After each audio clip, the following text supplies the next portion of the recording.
നിങ്ങൾക്ക് OCD ഉണ്ടോ? OCD എന്നത് ജസ്റ്റ് ക്ലീനിങ് മാത്രമാണോ അതോ റിപ്പീറ്റഡ് ആയിട്ട് ക്ലീൻ ചെയ്യുന്നത് കൊണ്ടാണോ OCD എന്ന് പറയുന്നത്? എന്നാൽ അത് അങ്ങനെയല്ല. OCD എന്നത് ജസ്റ്റ് ക്ലീനിങ്ങോ അല്ലെങ്കിൽ റിപ്പീറ്റഡ് ആയിട്ട് നമ്മൾ ക്ലീൻ ചെയ്യുന്നത് കൊണ്ടോ പറയുന്ന പേരല്ല. OCD എന്ന് വെച്ചാൽ ഒബ്സസീവ് കമ്പൾസീവ് ഡിസോർഡർ എന്നാണ്. OCDക്ക് രണ്ട് സൈഡ്സ് ഉണ്ട്. ഒന്ന് ഒബ്സസീവും രണ്ട് കമ്പൾസീവും. ഒബ്സഷൻ എന്ന് പറയുന്നത് നമ്മുടെ മൈൻഡിൽ വരുന്ന തോട്ട്സും, കമ്പൾഷൻ എന്ന് പറയുന്നത് ആ തോട്ട്സ് കുറയ്ക്കാൻ വേണ്ടി നമ്മൾ റിപ്പീറ്റഡ് ആയിട്ട് ചെയ്യുന്ന ആക്ഷനും. ഒബ്സഷൻ എന്ന് പറഞ്ഞു കഴിഞ്ഞാൽ നമുക്കൊരു തോട്ട് വരും. എക്സാമ്പിൾ ആയിട്ട് പറയുകയാണെന്നുണ്ടെങ്കിൽ ഒരു പ്ലേറ്റ്, നമ്മൾ ഫുഡ് കഴിക്കാൻ എടുക്കുന്ന പ്ലേറ്റ് ക്ലീൻ അല്ല എന്നൊരു തോട്ട് നമുക്ക് വരികയാണെന്നുണ്ടെങ്കിൽ അത് റിപ്പീറ്റഡ് ആയിട്ട് വന്നുകൊണ്ടേയിരിക്കും. ആ പ്ലേറ്റ് ക്ലീൻ അല്ല, അതിൽ ഫുഡ് കഴിച്ച് കഴിയുമ്പോൾ നമുക്ക് എന്തെങ്കിലും അസുഖങ്ങൾ വരും. ആ തോട്ട് റിപ്പീറ്റഡ് ആയിട്ട് വന്നുകൊണ്ടേയിരിക്കുന്നതിനെയാണ് ഒബ്സഷൻ എന്ന് പറയുന്നത്. ഇനി കമ്പൾഷൻ എന്ന് പറയുകയാണെന്നുണ്ടെങ്കിൽ ഈ ഒബ്സഷനിൽ വരുന്ന തോട്ടിനെ കുറയ്ക്കാൻ വേണ്ടി ചെയ്യുന്ന കാര്യമാണ് കമ്പൾഷൻ. അതായത് നമുക്കൊരു പ്ലേറ്റ് എടുത്തു, ആ പ്ലേറ്റ് ക്ലീൻ അല്ല എന്ന് തോന്നുകയാണ്. ആ ക്ലീൻ അല്ലാത്ത തോട്ട് നമുക്ക് റിപ്പീറ്റഡ് ആയിട്ട് മൈൻഡിലേക്ക് വന്നുകൊണ്ടേയിരിക്കുകയാണ്. ആ തോട്ട് കുറയ്ക്കാൻ വേണ്ടി നമ്മൾ ചെയ്യുന്ന കാര്യം എന്തായിരിക്കും? ആ പ്ലേറ്റിനെ ക്ലീൻ ചെയ്യും. ആ റിപ്പീറ്റഡ് ആയിട്ടുള്ള ക്ലീൻ ചെയ്യലിനാണ് കമ്പൾഷൻ എന്ന് പറയുന്നത്. OCD എന്നത് ഒരു സൈക്കിൾ പോലെയാണ്. അതായത് ഒബ്സഷൻ തോട്ട് വന്നു കഴിഞ്ഞാൽ നെക്സ്റ്റ് കമ്പൾഷൻ ആയിരിക്കും. ഇത് റിപ്പീറ്റഡ് ആയിക്കൊണ്ടേയിരിക്കും. ഒബ്സഷൻ തോട്ട് എന്ന് പറയുമ്പോൾ നമ്മുടെ ഹാൻഡ് ക്ലീൻ അല്ലാന്ന് തോന്നുകയാണെന്നുണ്ടെങ്കിൽ ഉടനെ കമ്പൾഷൻ ആയിരിക്കും. എന്ത് ചെയ്യണം? ഹാൻഡ് വാഷ് ചെയ്യണം. അത് കഴിഞ്ഞ ഒരു സെക്കൻഡ് നമുക്ക് ഓക്കെ ആയിരിക്കും, ഫിയറോ കാര്യങ്ങളൊന്നും ഉണ്ടാവില്ല. ബട്ട് വീണ്ടും നമുക്ക് എന്ത് ചെയ്യും? ഒബ്സഷൻ, നമുക്ക് ഹാൻഡ് ക്ലീൻ ചെയ്യണം, വൃത്തിയല്ല, ഫുൾ ഡേർട്ട് ആണെന്ന് തോന്നുകയാണ്, വീണ്ടും കമ്പൾഷൻ, ക്ലീൻ ചെയ്തുകൊണ്ടേയിരിക്കുന്നു. ഈ തോട്ട് റിപ്പീറ്റഡ് ആയിക്കൊണ്ടേയിരിക്കും. ഒബ്സഷൻ എന്നതൊരു നോർമൽ തോട്ട് അല്ല, അൺകൺട്രോളബിൾ ആയിരിക്കും. അതുപോലെ തന്നെ റിപ്പീറ്റഡ് തോട്ട്സ് ആയിരിക്കും നമ്മുടെ മൈൻഡിൽ വന്നുകൊണ്ടിരിക്കുക. എക്സാമ്പിൾ പറയുകയാണെന്നുണ്ടെങ്കിൽ നമ്മൾ ഡോർ ലോക്ക് ചെയ്തൊന്ന് റിപ്പീറ്റഡ് ആയിട്ട് തിങ്ക് ചെയ്തുകൊണ്ടേയിരിക്കുക, അല്ലെങ്കിൽ റീചെക്ക് ചെയ്തുകൊണ്ടിരിക്കുക. അതുപോലെ തന്നെ മിസ്റ്റേക്സ് എന്തെങ്കിലും പറ്റുമോ, സാധനങ്ങളൊക്കെ പെർഫെക്റ്റ് ആയിട്ട് ഇരിക്കണ്ടേ, അങ്ങനെയുള്ള ഒരു പെർഫെക്ഷൻ ആയിരിക്കും നമുക്ക് എപ്പോഴും ഉണ്ടാകുന്നത്. അത് നമുക്ക് കൺട്രോൾ ചെയ്യാൻ പറ്റാത്തത് കൊണ്ട് തന്നെ ഇതൊരിക്കലും നോർമൽ അല്ല. ഈ ഒബ്സഷൻ തോട്ടുള്ള ഒരു ലക്ഷണം എന്ന് പറഞ്ഞു കഴിഞ്ഞാൽ അവർക്ക് എപ്പോഴും ഡൗട്ട് ആയിരിക്കും. അതുകൊണ്ട് എല്ലാ കാര്യങ്ങളും വീണ്ടും വീണ്ടും ചെക്ക് ചെയ്തുകൊണ്ടേയിരിക്കും. എക്സാമ്പിൾ ഇപ്പൊ നമ്മൾ എവിടെയെങ്കിലും ട്രാവലിന് പോവുകയാണ്, അപ്പൊ നമ്മുടെ ബാഗിൽ എല്ലാ തിങ്സും വെച്ചിട്ടുണ്ടാവും. എന്നാലും അവർക്ക് ഡൗട്ട് ഉണ്ടാവും, എല്ലാം ഇല്ലേ, നമ്മുടെ ബാഗിൽ എല്ലാം സെറ്റ് അല്ലേ, അവിടെ പോയി കഴിയുമ്പോൾ എന്തെങ്കിലും മിസ്സായി പോവോ എന്നുള്ളൊരു തോട്ട് എപ്പോഴും വന്നുകൊണ്ടേയിരിക്കും. അതായത് ഇവരുടെ സൈഡിൽ നിന്ന് എന്തെങ്കിലും മിസ്റ്റേക്ക് പറ്റുമോ എന്നുള്ളൊരു തോട്ട് കാരണം കൊണ്ട് ഇവർ ഓരോ കാര്യങ്ങളും വീണ്ടും വീണ്ടും എൻഷുർ ചെയ്തുകൊണ്ടേയിരിക്കും.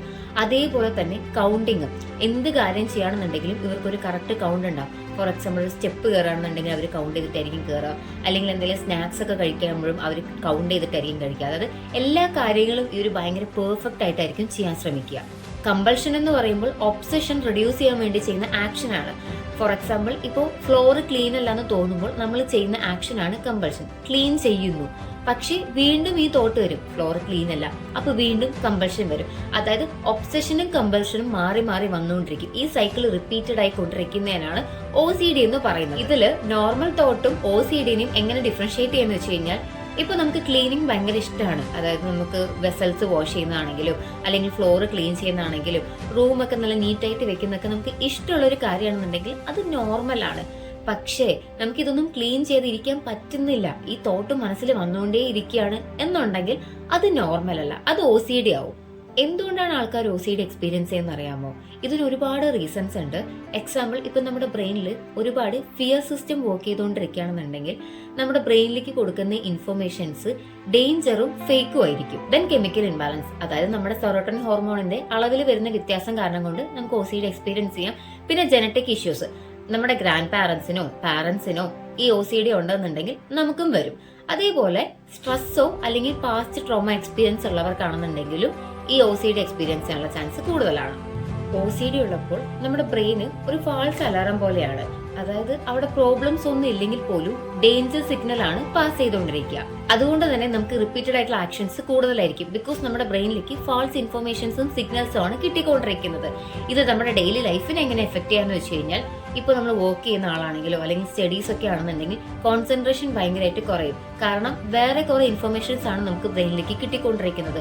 അതുപോലെ തന്നെ റിലേഷൻഷിപ്പിൽ ഇത് ഭയങ്കരമായിട്ട് എഫക്ട് ചെയ്യും. കാരണം ഓപ്പോസിറ്റ് നിൽക്കുന്ന വ്യക്തിക്ക് നമ്മുടെ ബിഹേവിയേഴ്സ് ഓക്കെ ആയിരിക്കത്തില്ല, അല്ലെങ്കിൽ അവർക്ക് അത് ഭയങ്കര ഡിഫിക്കൽട്ട് ആയിട്ടായിരിക്കും തോന്നുന്നുണ്ടാവുക. പിന്നെ നമ്മുടെ മെന്റൽ പീസിനെയും ഇത് ഭയങ്കരമായിട്ട് എഫക്ട് ചെയ്യും. OCD എന്നത് നമ്മൾ ജസ്റ്റ് പെർഫെക്റ്റ് ആവാൻ ശ്രമിക്കുന്ന ഒരു കാര്യമല്ല. It's just about anxiety, fear and losing control of thoughts. OCD just ഒരു ജോക്കല്ല, അതൊരു സീരിയസ് മെന്റൽ സിറ്റുവേഷൻ തന്നെയാണ്. അതുകൊണ്ട് നിങ്ങൾക്കോ അല്ലെങ്കിൽ നിങ്ങൾക്ക് അറിയാവുന്ന ആർക്കെങ്കിലും OCD കാരണം കൊണ്ട് ബുദ്ധിമുട്ടുന്നുണ്ടെങ്കിൽ കറക്റ്റ് ആയിട്ടുള്ള ട്രീറ്റ്മെന്റ്സ് പ്രൊവൈഡ് ചെയ്യണം. ഒരു മെന്റൽ ഹെൽത്ത് പ്രൊഫഷണലിനെ കൺസൾട്ട് ചെയ്തതിന് ശേഷം മാത്രം അവർക്കുള്ള ട്രീറ്റ്മെന്റ്സ് എടുക്കുക. ഈ വീഡിയോ നിങ്ങൾക്ക് ഇഷ്ടപ്പെട്ട് കഴിഞ്ഞാൽ ലൈക്ക് ചെയ്ത് സപ്പോർട്ട് ചെയ്യാൻ, കൂടുതൽ സൈക്കോളജി റിലേറ്റഡ് വീഡിയോസിനായിട്ട് ചാനൽ ഒന്ന് സബ്സ്ക്രൈബ് സപ്പോർട്ട് ചെയ്യാം. താങ്ക്